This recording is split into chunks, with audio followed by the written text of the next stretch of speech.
a una gran invitada. Así es, una invitada. Ella es la doctora Angélica Agüero, vocera de Voces Libres sin Violencia.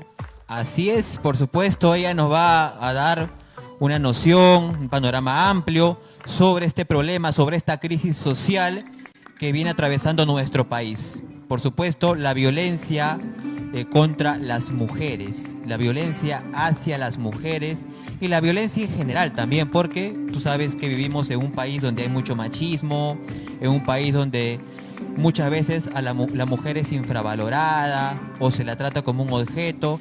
No voy a decir siempre, pero hay casos mayores en el que justamente, en breve vamos a hablar justamente con la doctora Angélica Agüero para que nos mencione sobre este tema. ¿Cómo está, doctora Agüero? Buenos días y un placer tenerla aquí en el programa. Buenos días a ustedes. Precisamente aclararles, no soy doctora, soy una líder que trabaja muchos años en el de Comas, en Lima Norte, y bueno, en organizaciones que tienen que ver con esta temática que tú vienes hablando. Es cierto que la violencia hacia la mujer o la violencia de género se viene dando desde muchos años atrás, es algo histórico ya, ¿no? Que tenemos no solamente en nuestro país, sino en muchos países. Y bueno, no sé, tampoco es algo que nosotras vamos mirando tranquilamente. Hace mucho tiempo que se viene trabajando para ojalá se pudiera erradicar lo más pronto, pero se viene trabajando para ir superando, para ir haciendo entender que esta violencia causa muchísimo daño, no solo a las mujeres, sino también a las familias, a la sociedad en su conjunto, ¿no? Entonces, diferentes tipos de violencia, como bien señalabas. Claro, doctora Agüero, tenemos un video para poder observar. Ya, luego de ese video venimos ya con las preguntas, ¿sí? Vamos con el video. Está bien. De naturaleza sexual sin tu consentimiento en forma de amenaza y coacción, como tocamientos, acoso sexual y violación. Otro contagio producto de esta pandemia es la violencia de género en línea. Esta es una forma de violencia que está agarrando más fuerza por el anonimato que brindan las redes sociales. La violencia en línea es todo lo relacionado a mensajes, audios, videos ofensivos de carácter sexual que circulan sin tu consentimiento. Si has recibido amenazas con compartir tu intimidad, propuestas de carácter sexual, mensajes hostigadores o incómodos, toma acción. Seguir los siguientes pasos. Guarda todas las evidencias. Estas son pruebas para tu denuncia. No estás sola. Pide apoyo. Cuenta lo sucedido a una persona de confianza. Llama gratuitamente a la línea 100 para recibir orientación psicológica y legal sobre tu caso en específico. Realiza tu denuncia a la comisaría más cercana o llamando al 105. Recuerda que puedes hacerlo incluso sin tu DNI en el momento. Recuerda que nada justifica la agresión. Todas y todos tenemos derecho a vivir libre de toda forma de violencia y a tener acceso a protección y justicia.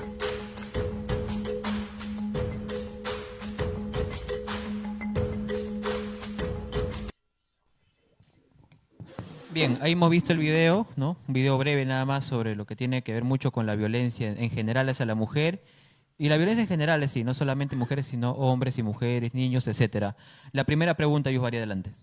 Sí, doctora Agüero. Bien, la primera pregunta, ¿no? Para todas las personas que nos están viendo, ¿qué es la violencia? Mira, la violencia es acto de, ya sea de agresión física, psicológica, contra una persona, o sea, en este caso estamos hablando contra las mujeres, ¿no? ¿Y por qué señalamos contra las mujeres? Porque si miramos, es cierto lo que señalan que hay violencia contra hombres, contra niños y todo eso, pero si miramos las estadísticas que se dan en lo que las denuncias, vamos a mirar que la mayor cantidad de agresiones está dirigido contra mujeres, ¿no? Ya sean niñas, sean adolescentes o sean adultas. O sea, la violencia se sufre en las diferentes etapas de nuestra vida. Entonces, por eso se llama violencia contra la mujer. En la violencia de género se señala que es precisamente hacia la mujer. Entonces, eso es la violencia. Muchas veces no se reconoce estos tipos de violencia dentro del hogar. A veces se percibe, se vive, pero no se reconoce. La violencia física es reconocible, pero la violencia psicológica no se reconoce fácilmente, que vienen en agresiones, a veces muy disimuladas, muy asolapadas, ¿no? En insultos, claro, o en discriminaciones y todo eso. La violencia económica, que también a veces no, si bien es cierto, tiene mucha importancia, tampoco se distingue, ¿no? O no se ve, o es una causal de que muchas veces no se pueda denunciar. Las mujeres no denuncian porque tienen un sometimiento económico, o la patrimonial, ¿no? Económico o patrimonial, que es la casa, o sea, mujeres que han sido arrojadas de su propia casa o que tienen que irse de ella para evitar agresiones tanto a su persona como a los niños, o sea, a los hijos.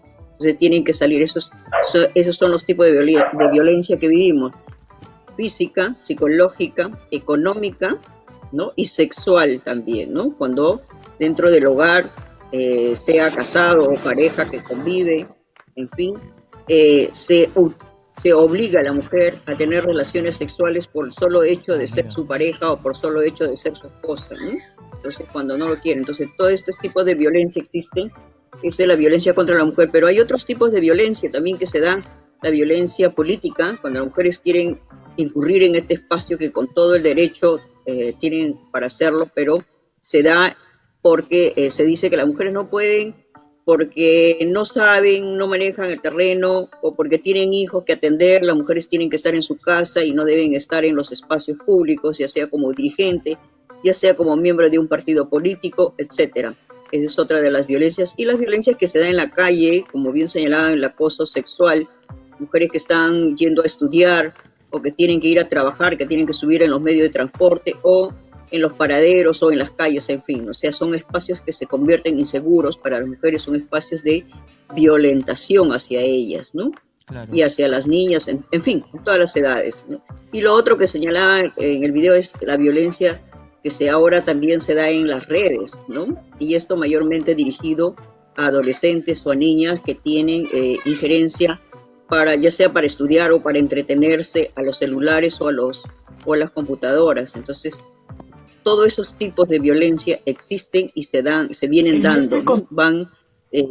Mucha pena, se va sumando más violencia. Nosotros quisiéramos que cada vez esto sea menos, pero vamos mirando que existen estas violencias, ¿no? Muy bien. Señora Agüero, bueno, yo lo mencionaba en el inicio, justamente los motivos de esta situación, de esta crisis social en la que vivimos, es que abunda mucho machismo en nuestro país, ¿no? Los hombres siempre tienden a considerar a las mujeres como un objeto, o sea, prácticamente las infravaloran. Entonces, usted mencionó algo muy importante, de que usted dijo que esto viene desde muchísimos años atrás y que en la actualidad también, pero de una manera más asolapada. Eso la verdad que es muy interesante. El año pasado, según las estadísticas, ya han habido 132 casos de feminicidio en el año 2020.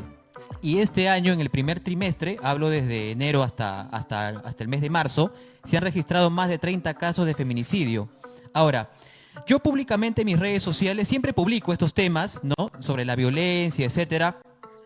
Y tengo el criterio de que más que todo en la relación de pareja, cuando ocurre cuando una persona agrede a su pareja, ya sea psicológicamente o verbalmente, yo considero que la persona, o sea, la víctima, debería poner un pare, vamos a hablar un término criollo, hacer un pare, porque esto puede representar un problema mucho más grave en un futuro. Entonces, yo siempre tengo ese criterio y considero que ante situaciones extremas se requieren medidas extremas. ¿Qué opina al respecto? Así es. Es cierto lo que dice, se debería denunciar inmediatamente esta situación, pero también tienes que tener en cuenta, como bien decías, que nuestro país es un país culturalmente machista, ¿no? Y eso se ha venido dando a través de mucho tiempo y no podemos decir que hoy se ha erradicado el machismo, todavía continuamos.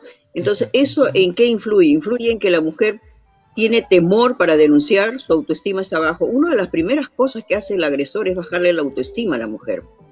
La baja tanto que no se siente capaz de denunciar porque se siente que imagínate que para sentirse un objeto es que sientes que no vales como persona, que no eres útil como persona, entonces piensas que lo que te está sucediendo es algo normal o es tu culpa, por tu culpa está pasando toda esa situación. porque no lavaste bien, porque no cocinaste bien, porque no estuviste a la altura de los requerimientos de la pareja o de la persona que está contigo, ¿no? Entonces, todo eso hace que no pueda hacer la denuncia en el momento y lo deja pasar, piensa de que eso lo va a superar, ¿no? Y como él la quiere muchísimo, como él le demuestra mucho amor, porque después de cada situación de violencia hay también una etapa de reconciliación, entonces se confía, muchas veces se confía eso es hasta que la mujer sepa y entienda que esta situación no va a pasar, que se va a transformar, como bien decías, en algo mucho más grave que puede terminar en un feminicidio, ¿no? Entonces, por ello es que nosotros pedimos que desde la educación hacia las mujeres cambie, no solamente para las mujeres, sino que en la educación se incluya lo que es el enfoque de género para poder prevenir y superar esto, porque si se educan a los chicos, a ustedes jóvenes, a los niños que tenemos el día de hoy, que están sufriendo también esa pandemia, que no pueden ir al colegio, pero en fin, si educamos a esos niños de otra manera, donde ellos se miren de igual a igual, como personas, como seres humanos, responsables, con los mismos derechos, con con iguales oportunidades para todo, podemos ir cambiando esta cultura machista que tenemos, porque así como se ha aprendido, tenemos que desaprender y mirarnos qué costumbres son buenas para nosotros y qué costumbres no son buenas, que son nocivas, que nos hacen daño, que no permiten un desarrollo a la persona como ser humano, un desarrollo a la sociedad donde participa, ¿no? Y podamos avanzar. Yo creo que el ideal de toda persona es vivir bien, tranquila, sin ningún tipo de violación, sin ningún tipo de discriminación y todo ello, ¿no? Claro, esto parte de lo psicológico, obviamente, ¿no? Cuando una persona, en este caso la mujer, que son los daños más frecuentes, se sienten decaídas, incluso ya con temor. Entonces, producto de ese temor es que no toma la iniciativa de prevenir. Y justamente de eso se aprovecha el agresor para poder seguir haciendo de las suyas. Y como usted lo venía diciendo, esto puede causar algo mayor. ¿Y qué es ese algo mayor? Es el feminicidio. ¿Otra pregunta tienes ahí, Yusbari? ¿Hay pregunta del público? A ver, doctora, en este caso entonces, ¿qué es lo que ustedes como asociación, como un grupo que trabaja en contra de la violencia contra la mujer, qué trabajos realiza en sí? ¿O con qué instituciones trabaja? Mira, nosotros acá trabajamos en coordinación con las instituciones Calandria, AINI, Alternativa y con otras organizaciones de mujeres que a través de todos estos años, por ejemplo, la mesa tiene 22 años de trabajo dentro del distrito de Comas, en la red de Lima Norte, en fin, las otras redes, y venimos trabajando lo que es el que las mujeres cada día conozcan sus derechos, que conozcan, que sepan que tienen derechos, que son seres sujetos de derechos, ¿no? Y que a todo esto que les viene sucediendo no es algo normal, no es algo que se debe dar, sino que es algo que tenemos que cambiar de mentalidad y por lo tanto tienen que aprender a denunciar, tienen que denunciar al opresor, tienen que denunciar a la persona que les agrede, al agresor, ¿no? Y para eso necesitamos que también las autoridades, los operadores que están involucrados en esta responsabilidad sean más sensibles, hagan que, por ejemplo, la comisaría cuando van a denunciar, reciba la denuncia sin ningún tipo de discriminación ni cuestiones subjetivas, o sea, no tiene que decir al policía, por ejemplo, si va a denunciar, le diga, oye, te pegaron seguramente porque no cocinaste bien, seguro te pegaron porque hiciste algo, habrás hecho, pues, ¿no? Entonces, eso no, tienen que... Sí, algunos dicen eso. Así ¿verdad? es, la comisaría juega un papel muy importantísimo porque es el primer espacio a donde van las mujeres. El otro es que siempre, por ejemplo, que nosotros tenemos estos casos, les dirigimos al CEM, al Centro de Emergencia Mujer. ¿Por qué? Porque ahí va a recibir la atención psicológica y la atención legal. O sea, psicológica para que ella pueda recuperarse como persona y la legal para que pueda saber qué pasos tiene que dar, no cómo debe actuar en la denuncia, qué sigue, después de la denuncia, qué sigue, qué más va, a dónde tiene que ir, o sea, que sepa hacer una denuncia y continúe esta ruta de atención para que pueda lograr justicia, para que pueda lograr tranquilidad para ella y para su familia, para que no tenga que pasar inconvenientes. Eso es Usted, lo que vamos haciendo a través del tiempo, vamos también levantando políticas públicas que tienen que favorecer a las mujeres para recuperarse de toda esta situación. Y lo otro también que ahora se está incorporando a través del Centro de Emergencia Mujer, lo que es el trabajo con los varones, ¿no? Los hombres por la igualdad, que también creo que tenemos que trabajar en forma conjunta. Esta es una tarea de todos, claro, y de todas. usted ha No es una mencionado, tarea solamente de las mujeres. usted ha mencionado una palabra clave que es la discriminación. Entonces, se podría considerar que la discriminación es algo general y que la violencia es producto justamente de la discriminación. O sea, la violencia es una manifestación de lo que en sí viene el problema general, que es la discriminación o sea, en general, como lo vengo diciendo.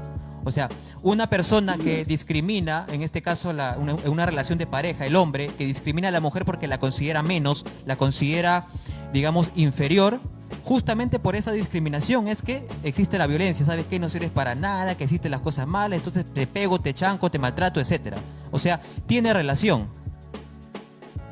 Así es la discriminación y la desigualdad. No nos Exacto. olvidamos de eso, la desigualdad, o sea que hay brechas de desigualdad entre hombres y mujeres, y por eso se ha creado desde el hogar, muchas veces erróneamente se va educando así, ¿no? Desde detalles simples, desde detalles chiquitos.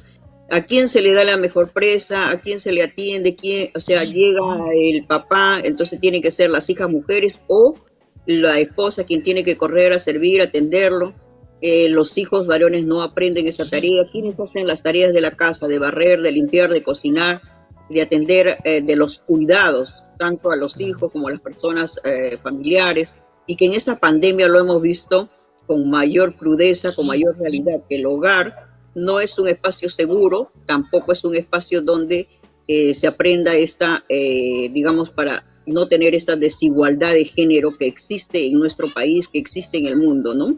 Entonces sí es cierto que hay desigualdad, que hay discriminación, ¿no? Porque vamos educando de esa manera. Por eso yo decía que este enfoque de género tiene que aplicarse dentro de los hogares, en el colegio, en la sociedad. Todos tenemos que entender eso, que el enfoque de género es precisamente para poder superar estas brechas de desigualdad que existe entre hombres y mujeres y entender que hombres y mujeres somos iguales. Lo único que tenemos que tener es la oportunidad para ambos demostrar en el hogar, en el trabajo, en la política, en todo espacio que podemos aportar con mucho, digamos, con mucho derecho, con mucha razón.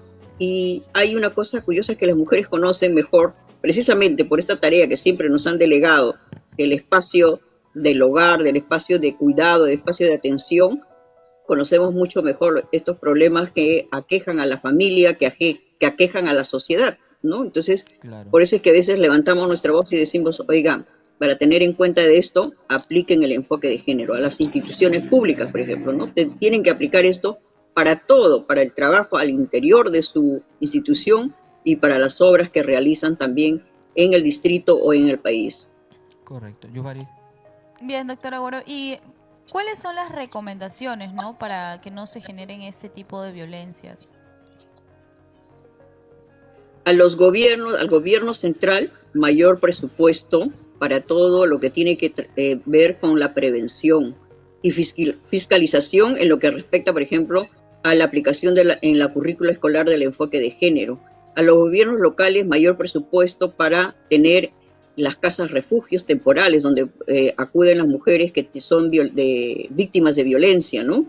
Y a la sociedad, a las mujeres en totalidad, denunciar, no se queden calladas, denunciar, salir si es necesario salir, pero aunque no deberían salir porque es en la casa, ¿no? Pero si su vida corre peligro, por favor, es denunciar, es buscar ayuda.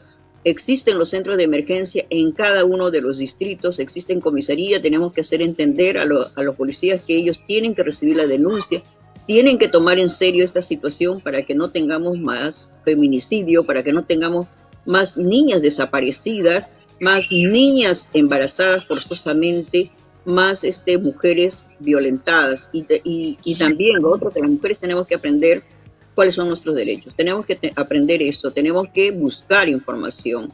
Está bien, como se dice, entablar una relación, pero tenemos que conocer con quién nos estamos relacionando, los amigos, los enamorados, en fin, todo lo que nos está a nuestro alrededor, nuestro padre, nuestra madre, todo tenemos que mirar cómo son. Entonces, ir cambiando nuestra mentalidad. Nosotros tenemos que ir cambiando este chip que nos han puesto, ¿no? Por otro donde nos miremos de otra manera, nos miremos de igual a igual. Yo creo que eso recomendaría a las mujeres, por favor. No se trata de una guerra contra los varones, sino se trata de que no permitamos más violencia hacia nosotros de ningún tipo y enseñemos y eduquemos de una manera diferente por el bienestar de nuestra familia, por el bienestar de nuestro país, enseñemos diferente a nuestros niños para que sean jóvenes más libres, ¿no? Correcto. Jóvenes que puedan desarrollarse mucho mejor. Correcto, señora Agüero. Muchas gracias, la verdad, por toda la información y por todo este tema que nos ha venido hablando sobre la violencia contra la mujer. Como lo decía en el inicio, bueno, esto es una crisis social que esperemos que poco a poco vaya aminorando, porque es difícil que esto termine a un 100%, ¿no? Pero sí es posible que esto se pueda aminorar y que las mujeres ya no sean más víctimas de esos abusones, de esos machistas, de esos sujetos, hombres que se creen lo máximo y que dan un valor mínimo a la mujer, cuando en general debería ser todo por igual. Muchas gracias, señora Agüero, por toda la... Gracias a ustedes y felicitaciones ¿Qué pasa? porque ustedes están tocando este programa, están haciendo estos temas. Felicitaciones a ustedes jóvenes y sigan Muchas gracias, adelante. doctora Agüero. ¿Cómo la podemos contactar de repente a la asociación? Ya, bueno, ahí a través de Carmen Amelia, quien han estado, nos pueden encontrar información y también hay un page de la Mesa de Concertación de Género, también pueden contactar. Okay. Muchas gracias, señora Agüero. Gracias por la entrevista y esperamos tenerla en los siguientes programas para hablar otros temas también en relación a estas crisis sociales que el Perú aborda. Gracias.